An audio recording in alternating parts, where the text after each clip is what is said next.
I remember where there was a 10-year long season ticket list, and now they're slinging $49 3-game packages.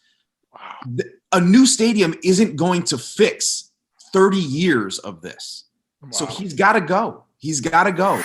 On today's Top Shelf Tuesday edition of the Odd Coaches podcast, Dr. Adams and the OCP Team of Correspondents recap NFL Week 6, share their thoughts on Daniel Snyder's ownership of the Washington Commanders, review Dr. Adams' strictly for entertainment purposes only picks, as well as previewing Week 7 of the NFL season. Welcome to today's show. The Odd Coaches podcast is sponsored by the CKA Save Project.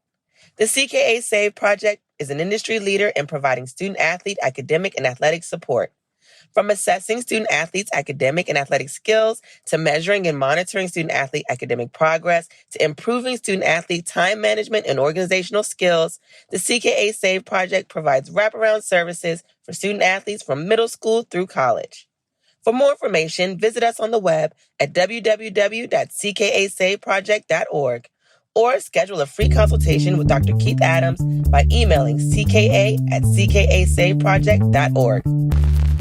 Greetings and salutations, and welcome to the Odd Coaches podcast. I am your host, Dr. Keith Adams. My partner, Coach Mike Franchise Francis, on assignment, many assignments. But again, we are pleased to have with us our cavalcade of stars as we have a dated reference, starting with Mr. Mike King. Mike, how are you today, sir? Doing okay. Slightly. Pretty good. Chris Scherer, how are you? I think the Raiders are off. I'm good. The Raiders didn't lose. I'm good. All right. Our Commanders correspondent, Brian Bobian, the unofficial benefactor of the Odd Coaches podcast. How are you, sir? Well, the Commanders didn't lose either, and I'm a little bummed about that. All right. And of course, America's favorite player of Coach Adams, Fowler and Campbell has joined us. Fowler, and how are you this evening, my friend? I could be better. Tough loss for my boys, but I'm here with you guys, man, so this brings a smile to my face. All right. So segment 1 of this Top Shelf Tuesday, it's about me, my games of interest, and my random thoughts. And segment 2, we will go straight to the correspondents for their thoughts on this weekend. And segment 3 is strictly for entertainment purposes only. And quite frankly, I have not been entertained. I wasn't entertained with college, and I'm not being entertained by the professionals. But let me get to the first game of interest I had, and that was Giants and Ravens. One, the crowd was electric. It was a wrestling type environment, watching all the blue jerseys. The sideline for the Giants was engaged and locked in. I was like amazed by that. Of course, that's how I'm watching a game. The Giants are 5-1, but I do have questions about sustainability because it's a long season and they're getting a lot of pats on the back. So, Mike, any thoughts on the Giants? I told you I was going to open with you because I watched the game. I was excited. Any thoughts, man? Because that's your squad. Well, the crowd's electric because it's been like a decade since they've been able to enjoy a game. So, yeah, they're going to be electric. Sustainability, we'll see. But if you look at our schedule, these last 2 games were maybe outside of the Eagles and maybe the one more with the Cowboys. These were the 2 hardest. We've got a lot of winnable. We'll say winnable. I don't want to act like the Giants at any point where we can just look at the schedule and put a W there. But you got the Jaguars, you got the Texans, you got the Lions. There's like a lot of winnable games. So we'll see how sustainable it is. But with this coaching staff, I feel confident every week. It's been a while. All right. So the other game that caught my thoughts were the Jets and Green Bay. So less is more and quiet is better. And Aaron Rodgers is kind of loud for me. The Jets are 4-2, and Green Bay is 500, and they're 2 games out of first, and they're 2 games out of last. Chris, do you have any thoughts on, are the Jets good, or is this Aaron Rodgers thing just what is this going on, man? Okay, so the Jets have scored like 67 points in 2 games. They had 40 points last week and like 27 this week, right? I'm like, wow. I don't know if they're for real, but they are in second place. All right. Yeah. And then the heavyweight fight. Okay, the Bills versus Kansas City. There's holes on both teams, but my takeaway from this game, other than the Bills earning a hard-fought victory, is Josh takes too many hits for my liking. My goodness, he gets hit. Brian, any thoughts about the hits that dude takes, or anything in terms of that game? Because that was a really good game to watch, but I'm watching a quarterback take too many hits. Yeah, but he's also not the size of Robert Griffin, right? So he's taking hits, but he's also enormous, and he's delivering a lot of blows also. And so I think And so did Cam Newton. yeah, and he and I don't think Allen is at the point now where his body is breaking down. If he continues this over the course of his career, it's going to, and maybe he takes the hit on his right shoulder and that's it for him, But for right now, I mean, he seems to be holding up pretty well. He doesn't look like he's hobbling around. He's not. He's getting right up from these hits. It's eventually going to take a toll. He's going to have to change the way that he plays over time. But for now, he's still hurdling defensive backs. I mean, he's all right for now, but he's going to have to change. He's going to have to change his style. That's what I was going to say. If you saw him jump over that guy, he seems like he's fine. Following, I got to ask, Patrick Mahomes gets a lot of publicity, but man, he makes a lot of bonehead plays. Did you see any of the game, and what are you thinking about Mahomes? Because he's good, but man, he's starting to get on my nerves with turning the ball over. Hey, look, man, he's a final Super Bowl MVP. I mean, he makes plays. You got to take the good with the bad, and it's a lot more good than bad with him. So if I'm this coach, I live with his decisions. You know what I mean? Like, he's my guy. He makes more good plays than bad, and he wins me a lot of games. So. Yeah. I'm fine with any decision he makes.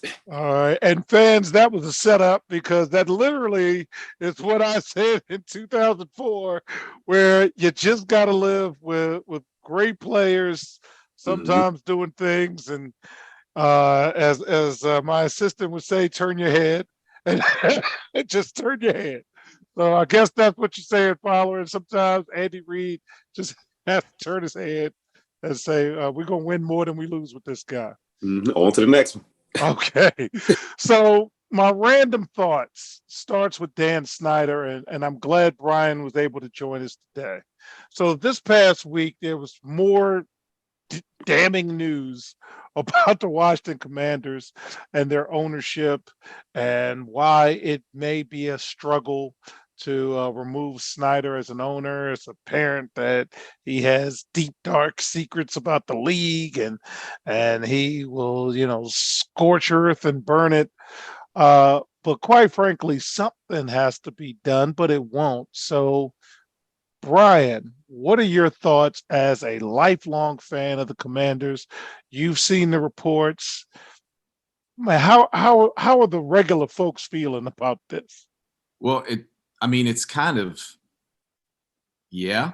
I mean, knew all of this, like, obviously, a lot of folks have said it in jest. Oh, what's he got on the owners? What's he got on everybody else? Because he's got to have something if he stays in, stays at the helm.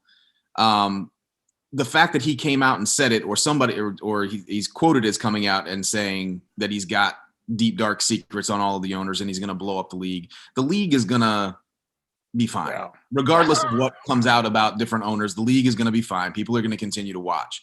What I don't understand is the quote that resonated with me the most was an owner who indicated that if Snyder could get a new stadium deal, that all would be forgiven. Yes. I don't understand this, because the idea is that I get it. I get the idea that is supposed to bring money, but that's only going to bring money if fans buy tickets. People are not buying tickets to this team if they continue to play the way that they are. And they're going to continue to play the way that they are while the ownership group is still in power.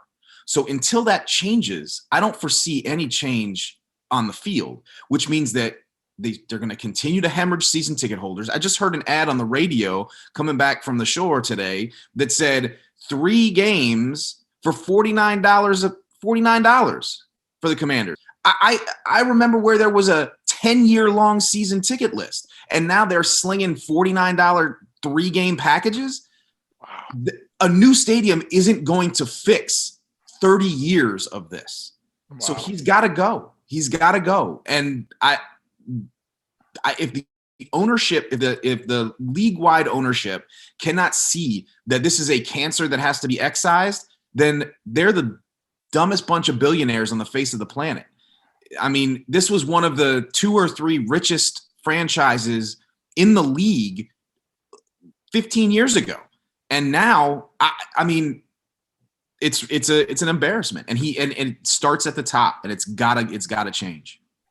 Well, the league will be meeting this week, the owners, and we'll be keeping our eye on it. And I'm going to let that be how we address it. So I'm going to move on to referees, because there's been a lot of complaining about referees. It's something that, as a coach, I didn't do too much with. The NFL official average salary in 2019, because their numbers are a little funky and they don't release all of this, was about $200,000 for the season, give or take. The NFL does not have full-time officials. The referees have what is called like a dark period between the end of the season and the middle of May. And I'm going to go to Chris. Chris, should the NFL just hire full-time officials for the entire year, or how would you handle this? Because every season I'm hearing all this bellyache and moaning, and knowing how officials train and work part-time jobs, it's not valued. So what are we doing? Any thoughts, Chris? I don't know if the problem is hiring these guys full-time or what, but the NFL is really subjective. Okay, so it depends on who you have on the field, on how they call these plays, because we already saw this with like roughing the passer calls, where sometimes they're calling them and sometimes they're not calling them, and then sometimes there's a concussion, sometimes there's not a concussion. I mean, the NFL is all over the place. So talking about that, the problem would be that we would solve a problem by having full-time NFL officials. I think we have more problems than that. And Dan Snyder cannot, surprise us with anything on that. Well, Mike, I am going to put you on the spot. I'm sorry for setting you up. Hopefully I didn't. But Mike is a former team leader for government, and he led a government team that actually raised test scores, and the kids did great. And Mike, what do you think about a teaming approach in terms of the officials? Wouldn't they being full-time actually help the league as you worked full-time with a team? What do you think, man? Oh, completely. I think if that's their job, and all season and off season, they're looking at plays and figuring out what they're supposed to do and having team meetings. And I'm sure they do this stuff anyway, but if it was a 12-month job instead of, just between the time of the season, I think that's better.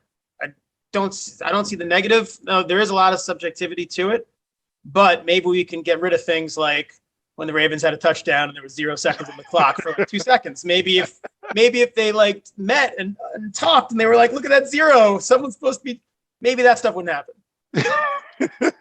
Because we both watched the play, and I was like, I think that's illegal. But all right, finally, my last thought, and I'm glad I have following on, and I did give him a heads up that I was going to bring this up. But Tua is clear. Miami Dolphins quarterback Tua Tagovailoa was cleared this past week, and he is expected to return when the Dolphins play Pittsburgh next week. Tua has not played since leaving the field on a stretcher after suffering a concussion in week 4, when he just took a vicious hit and it just looked bad, and we were all scared. Okay, I can't lie. I looked at the tape. The group chat was buzzing. And following my former players, everyone knows, and he knows extremely how extremely protective I am of even the most minor ailments. So following Tua's cleared, are you playing him? Or you're still going to be as protective as coach was to you, who had to get the University of Maryland's medical staff to say, okay, he can play as tolerating of pain, and begrudgingly I say, okay. So I'm looking at the schedule, and they're 3-3 right now. In a division that it seems to be tough right now. With the Jets being, doing well, and obviously you got Buffalo. So, and then New England's not slouch either. So, I don't bring him back early, but if he's good to go, I gotta play him. You know what I mean? Like I have to play him. If he's cleared to go, I have to play him. But it is just because their division is doing well right now. You know what I mean? If they were above the Jets right now, I'd be okay. So. Yes, he's your best player. Your best quarterback right now, because Bridgewater's not doing well. I don't even know who that third guy they brought in. Skyler. Yeah. He played one series and was out. But I would have to play him. He's cleared to go. Like I said, we all saw the hit. It looked bad. He's been out 2 weeks now? Has it been 2 weeks? That might be been out 3 2 by weeks now. You said 1 week, Chris? It's 2. It's 2. Okay, 2 weeks. Yeah. So he's been out 2 2.5, weeks. I think, something like that. Okay, and he's cleared to go. I know it was another doctor that said he should stop his career. Like he shouldn't go out there anymore. But again, this is his choice. He said he feels good to go. Coaching staff and the trainer say he's good to go. We in third place in the division right now. Still comes back to the got to get the guy out there. But it's Pittsburgh. Dude, they're playing Pittsburgh next week. Come on. You don't need to have them. Pittsburgh just beat the Bucks. We already know what's going on with the Bucks. I understand that, but you can't. Pittsburgh just got to win. And this is a must win for Miami. Because if they lose, they're down 3-4, and you got New York to win next week. That's 5-2. Brian, close us out. You're my voice of reason, sir. I know that they cleared him, but I also know what I saw. Tell me what you think, sir, and we're going to close out with Brian. I'm going to say the same thing that I said when we talked about the initial hit, and I'm going to agree with Fowler. And there is a protocol in place that clears players when they are injured. And if he is cleared, you play him. He's your best quarterback. You play him. If you don't want him to be cleared, then create a protocol that is stricter. Like you got to play by the rules that as they exist. And if everybody says that he is good, he says he's good, you got to play him. But I also think Tua needs to be smart also. Yeah. I understand. Look, I don't know if it's contract year. I don't know what it is for him, but he has to be smart about his career, not just this season. So if he goes speak to another doctor, what it is, he needs to make sure he's ready to come back. Because what we saw, that last hit, it did not look good. I would also say that if I'm the league or the team, that I'm bringing in some concussion experts from all over the place and have no affiliation with the league whatsoever, and having them clear him just to get that appearance of impropriety out of the way. But yeah, you're right. I mean, he's got to think long term too. See, Brian, that's another thing. Some of these organizations, how much do they really care about the players? You know what I mean? Because I agree with you. They should bring in somebody else from outside to come look. But it's like, look, if they're training, they believe in their training staff. If their training staff says he's clear, then they're just going to throw the player out there because they want him to produce. So it's on the player to like, look, all right, just like something like what Leonard did with his knee when he was hurt, or KD. Like when you get hurt, you gotta do it personally as a player. Look, get somebody from the outside the organization to come look at it because the organization always trying to do what's best for their organization. At the end of the day, you know what I mean. So it's on. That's why I say it's on Tua to make sure he's ready to go and he's gone through every protocol to get back on that field. All right, and fans, with that, we will take a brief break and come back and find out what our panel thought of this week in the NFL on the Odd Coaches podcast. The reviews are in for Dr. Keith Adams' book, Finding the Balance, My Personal Journey to Academic and Athletic Success. College professor and student athlete academic expert Dr. Lisa Rubin said, "There is nothing out there like this book, so I do hope people will pay attention and give it a read." Former George Mason standout Fowler Campbell said, "Consider this book an opportunity to work directly with Dr. Adams, just like I did. I assure you that there will be something you can take away that will be useful to you throughout your personal journey." Ryan Waite, a recent college graduate who is a software engineer, said, "I like how the book is based on research, which makes it good for general students as well as student athletes." The book serves as both a memoir to Dr. Adams' 30-year academic and athletic career, as well as an instructional guide to assist student athletes, parents, coaches, teachers, and administrators navigate through the challenges of finding a better balance between academic and athletic success. The book includes over 15 personal stories and anecdotes from Dr. Adams, along with numerous former players and colleagues from a variety of sports and endeavors. You can order your copy at www.ckasaveproject.org. From the main page, simply click CKA Save Project Services and order the Find the Balance book. For more information, contact Dr. Keith Adams by email at cka@ckasaveproject.org. Back to the Odd Coaches podcast in segment 2. It's all about our OCP team correspondence. So, as I promised, Mike, we're going to start off with you. What was the best thing you saw today, my friend? Should I go with the Lamar Jackson interception or the fumble? I think the fumble. I think I was loudest for the fumble. Kayvon got his first sack. He was crying after the game. So many tears. Real men cry.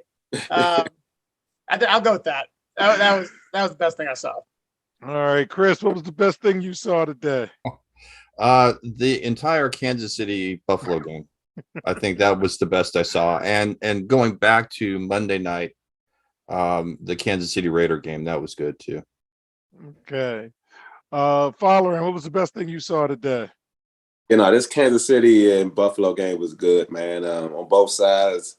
The connection between Allen and Diggs is crazy. Like, just the throws that they're making and catching, the catches that Diggs is like in traffic, the trust he has in him, and then seeing Josh Allen hurdle over a corner. I think he ran over a linebacker. He juked out. Like, this whole game was fun to watch, and I still. You know what? Let me keep it to myself. But I think Josh Allen is a hell of a quarterback. Yes, indeed. Brian, what was the best thing you saw today? Chaos. Just chaos. I love it when things don't go the way that they're supposed to go. Everybody who was supposed to win lost. Don't remind me. Fantastic Sunday. When all I got to hang my hat on is the Commanders, I like to see the world. All right, Brian, we're going to stay with you. What was today's biggest surprise, my friend? Jets Packers. I knew the Packers weren't good, but I didn't think the Jets were that much better. So I like Breece Hall, but I didn't. That was a surprise to me. Yeah, it was a surprise to me too, but that's strictly for entertainment purposes only. Fowler, what was the biggest surprise for you today? Tampa Bay. Chris has been saying that the Pittsburgh Steelers, but they controlled that game. You know what I mean? Like, they really controlled the Buccaneers, and that had to be the biggest surprise for me. They actually won. Like, I thought that's the thing. Like, I was like, you know what? They're winning, and then Tom Brady's going to, at the end, just going to win the game. No, they actually closed it out. Surprising. All right, Chris, what was your biggest surprise today? Oh, I have a few, and this goes along with Brian's chaos theory, right? You have everybody's going to be 8-8 at the end of the season. I'm telling you, shout out Robert. you have Atlanta at 3-3. Come on, really? You have the Jets at 4-2, really? And then Seattle 3-3. Watch, one of those three teams is going to be in the playoffs, and it's not going to be the Jets. No doubt. Okay, Mike, what was your biggest surprise today? NFC contenders dropping. So you had the Packers lose, the Saints lost, 49ers lost, the Cardinals lost. Is that it? Philadelphia is going to lose. One of Philadelphia and the Cowboys have to lose. So there's a lot of potential playoff teams took a step back. All right. So, Chris, what was your biggest disappointment today? Oh, let's see. Could it be San Francisco? No, they had a backup quarterback. Okay, so maybe not. Was it Tampa Bay? No, we already know Tom Brady's not focused on the game anymore. Okay, not even 20 minutes, 3 minutes, a half. No, he's not focused anymore. Was it Baltimore? Maybe. But I think it's Green Bay. I think the biggest disappointment was Aaron Rodgers and the whole Green Bay offense.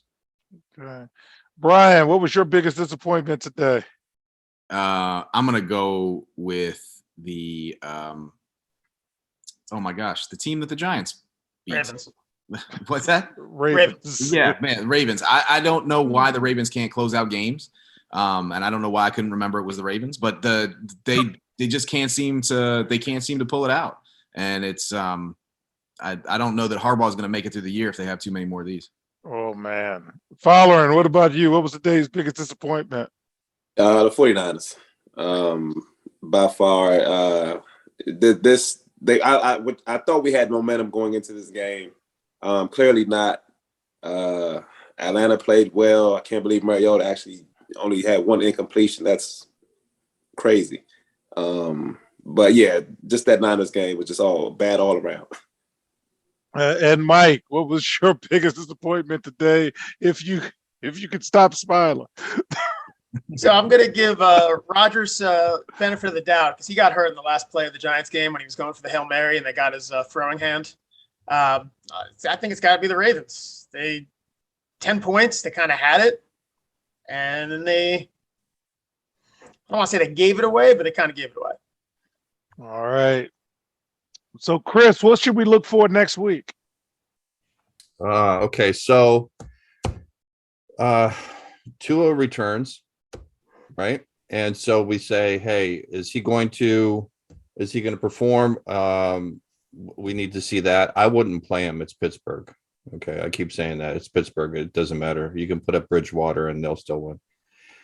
I need to watch what the Jets do next week and see if it's for real. And Seattle. I'm interested to see what Seattle can do next week as well. All right, Fowler, and what should we look for next week? It's a couple games actually. I'm interested to see that Cleveland and Baltimore game. Both teams need the win. Yes, they do. Desperately. Also want to see the San Fran and Kansas City game. I think that'll be a good game, depending on if Nick Bosa's back. If Nick Bosa's not back by next week, then I don't want to see that game.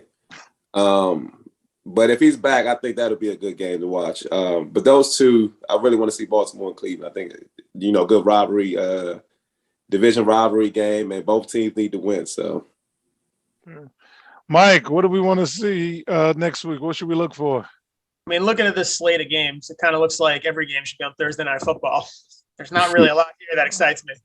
I'm going to obviously care about Giants-Jaguars, but I can see how no one else does. I think Packers-Commanders, both teams struggling. One team has to win. The Commanders can't win that one with Aaron Rodgers playing like this. We'll see. And Brian, what should we look for next week? I'm interested to see who comes out atop the best division in football now, the NFC East, because you got the Cowboys and Giants both playing some patty cakes. And so depending on what happens tonight in the Eagles game, is it tonight or Monday? Tonight. Eagles play. They're going to be tipping off now, or I said tip off. Look at the NBA start this week. Lose tonight. So, I think that's of most interest to me. All right. So with that, fans, as we come back from this brief break, we'll talk about things strictly for entertainment purposes only. And hopefully Brian talks me off the ledge because it wasn't a very good week for me. We'll be right back on the Coaches Podcast. There is an old business adage that says, what gets measured and monitored gets done. It is also fact that deadlines spur action. That is what the CKA Save Project's academic monitoring service can do for student athletes. Measure and monitor their academic progress to improve their grades. Our academic monitoring services provide ongoing academic support for student athletes for a designated period of time. Our academic success coaches work with student athletes on time management and organizational skills, along with improving their ability to self-advocate. Every few weeks, our academic success coaches meet with student athletes to assess their academic progress as well as provide ongoing academic advising. If needed, student athletes have access to CKA Learning Specialists who provide virtual core subject academic support for student athletes. For more information, visit us on the web at www.ckasaveproject.org or schedule a free virtual consultation with Dr. Keith Adams by email at cka@ckasaveproject.org. Welcome back to the Odd Coaches Podcast in segment 3, strictly for entertainment purposes only. Here is the latest, greatest OCP Top 5. And again, Dallas and Philadelphia are playing as we tape. And I don't even know who plays on Monday night. Anybody know the Monday night game? Denver and the Chargers. Okay. Yeah. Hey, Q, how you doing? All right. So I have Philadelphia as number 1 until they lose.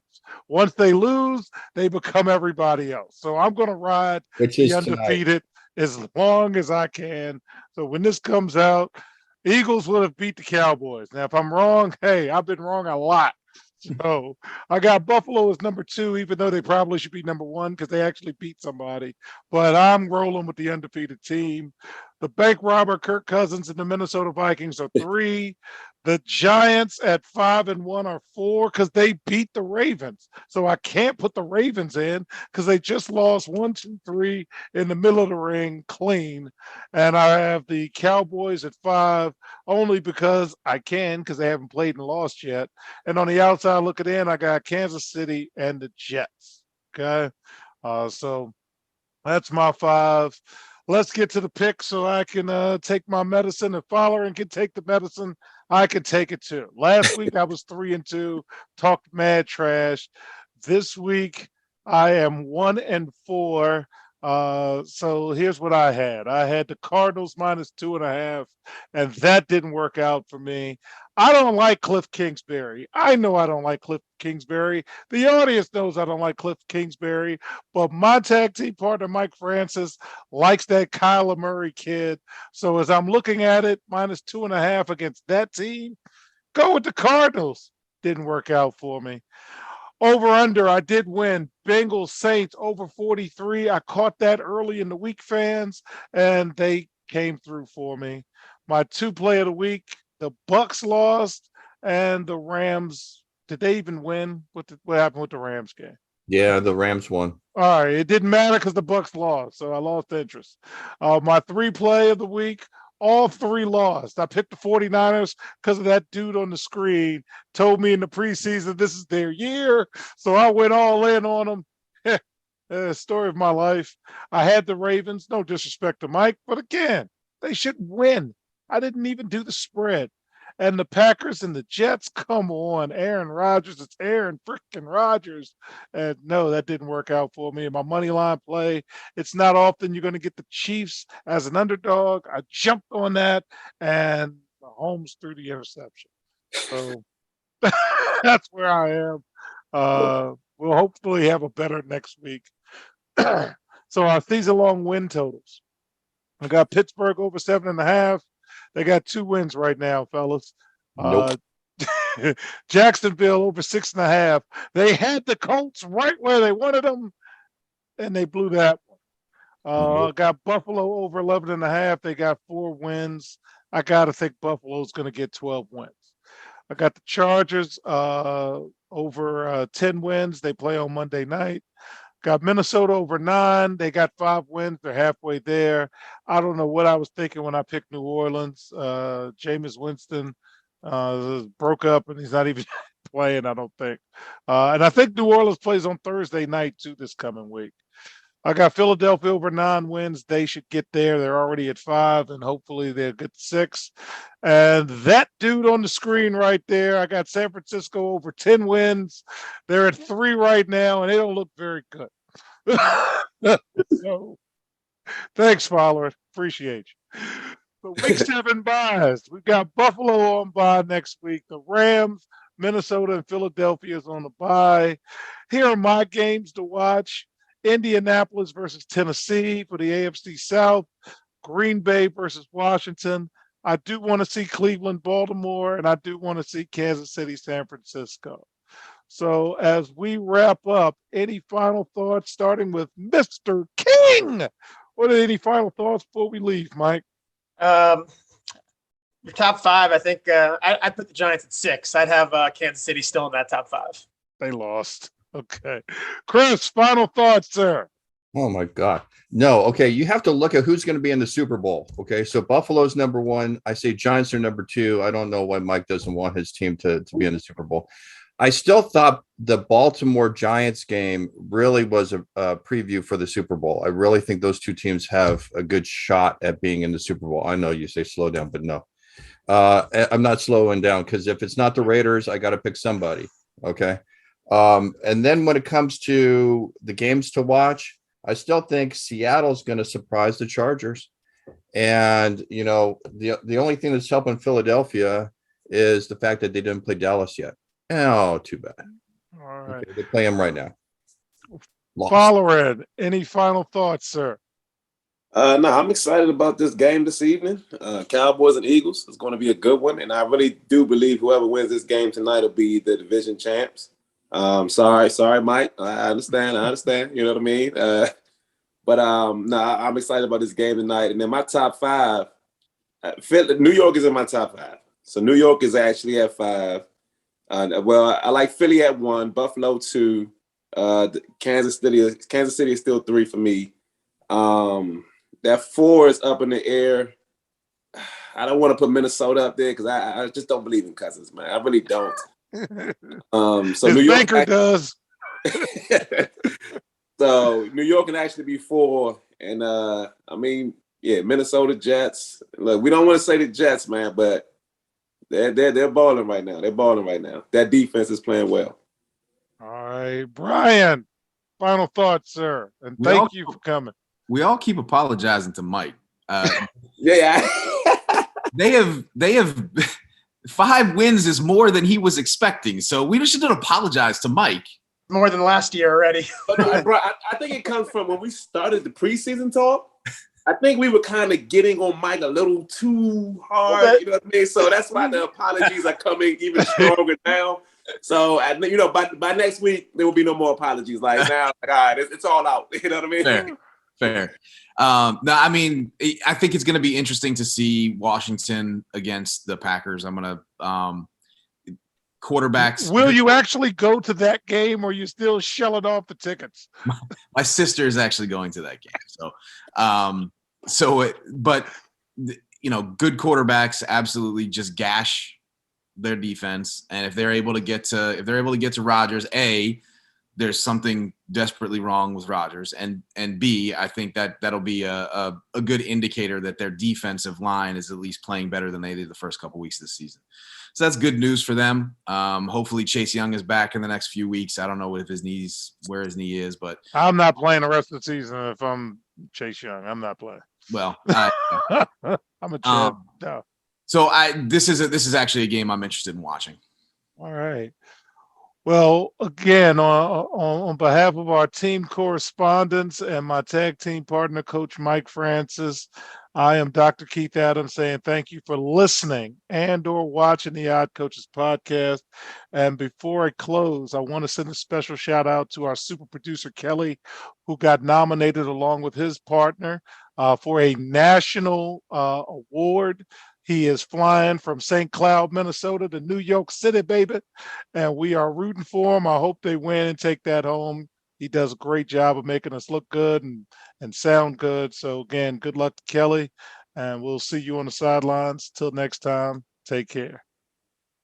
We hope you enjoyed today's show. The Odd Coaches Podcast drops new episodes every Tuesday through Friday on most weeks.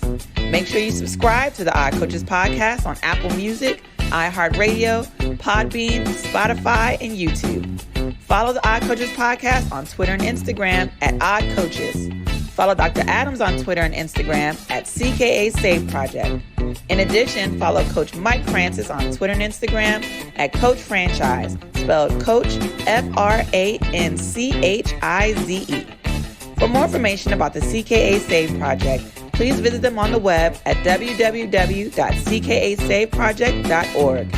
See you next time on the Odd Coaches Podcast.